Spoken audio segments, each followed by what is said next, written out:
All right guys, welcome back to the channel. So last week we introduced you guys to the brand new PXG Gen 6 woods. Yes. We were super impressed, really with all of them across the board, especially the driver though. Especially the driver, but yeah, the fairway wood and hybrid were also excellent. Really nice. The irons are what they're renowned for. That's where really since Gen 1, they've had a formula for an unbelievably good iron. The face has just been, if I'm not incorrect, been kind of getting thinner and thinner over the years. Yeah. And that seems to be the story with Gen 6 is, I mean, obviously if you look at them, you have a set of Gen 5s and they don't look drastically different, but internally with the face thickness, they've kind of made another advancement. They really have, yeah. I mean, it's something that's been, you know, part of their proprietary technology is they have had the thinnest iron face in golf really since day one. Is that right? Yeah, okay. Since day one, and this year they are another 15% thinner than they've ever been before. So crazy. You know, continue to push those boundaries. You know, the P irons, so the X and the P were, or XP and P were this year's launch. No T and no ST this time around, or at least not for right now. I would say not yet, likely. Yeah, I think we'll hopefully see a T at least. A T model would be nice. Yeah. But for you guys watching and the majority of people watching, we believe the P and the XP are the ones you should probably be paying attention to anyway. Visually, you can see a lot of the technology on the PXG irons. You can obviously see the weighting system. You've obviously got the tungsten, the two-tone head with the tungsten piece across the bar, the back, which obviously pulling that center of gravity back and low.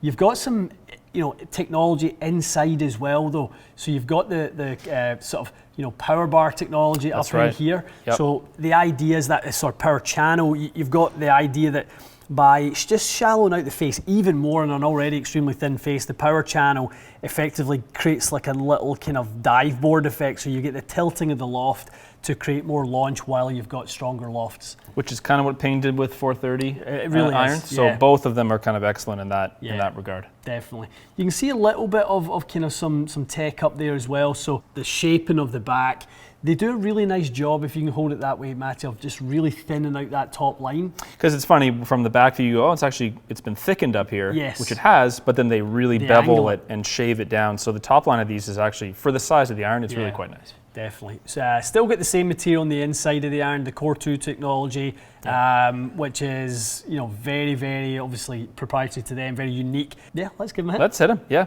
I'm going to preface it only by saying these were fit for me, which is nice. Yeah. So they are 2 degrees weak and 2 degrees flat. So I think we're giving these the best representation of how I would play them if I were to gain them.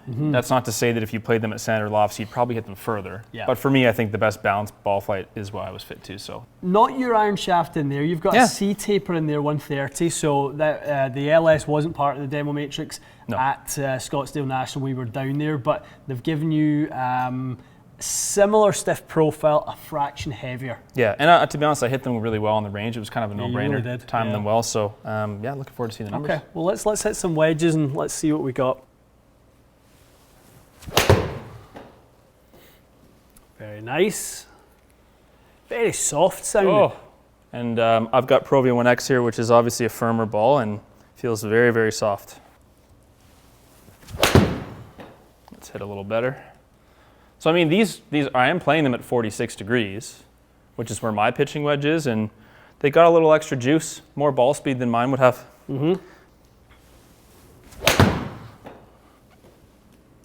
That's really good. It's a great wedge. Oi. So you've got plenty of spin, but what you're stopping that with is the angle of descent. It's a lot of height, isn't it? Yeah. It's a lot of height. From a material standpoint, you're going to get a really premium experience hitting these irons. Which is the best way to describe it. Definitely. It's just a very nice club to hit. And just the feedback that you're getting, honestly, I don't know if I've heard something that sounds softer than that. So from a feedback experience as the player, I mean, they must be pretty pleasing to hit.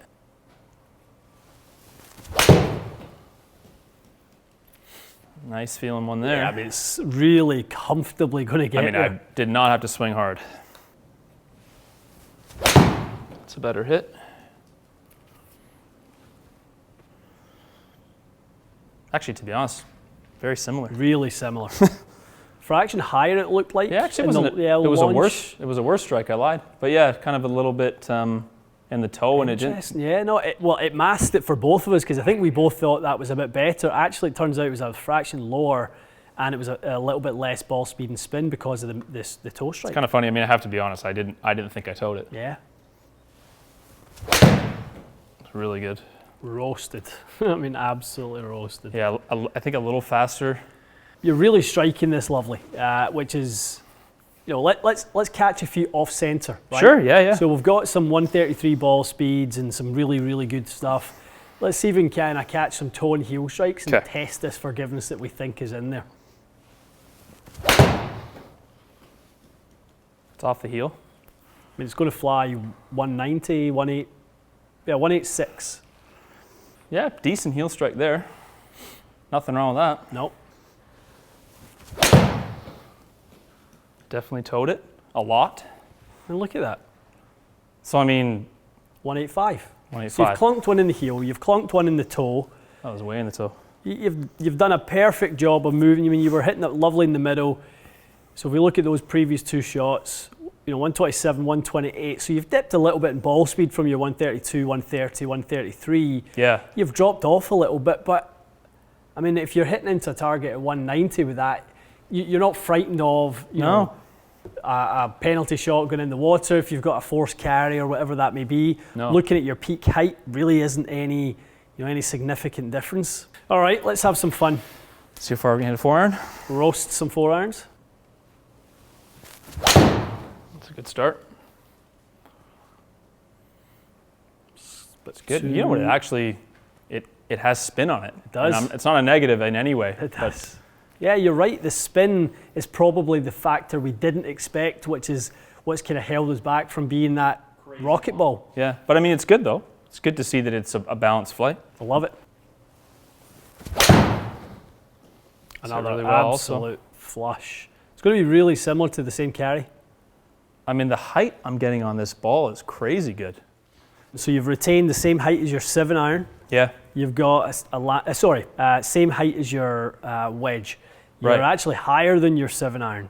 I mean, and you always tell me that 5 and 4-iron dip below the apex You've got of that a 6 little and dip, 7. exactly. So this didn't dip, it went up. Coming in at 46-degree land angle, great spin, great launch, great speed, right on our 145 there. It's a little harder, and I tried to take some spin off. But I had an easier time hitting this than the 7-iron. And that's flown 130 something yards, 133, 131. Good guess. Absolute flusher. I mean, the boys did a good job fitting. My strikes have been good. Like this, really the shaft suits me nicely. The loft and lies are good. Yeah, I think it's a myth that these Ps. That's why I kind of said in the preamble, like they do kind of fit a wider range than I would have expected.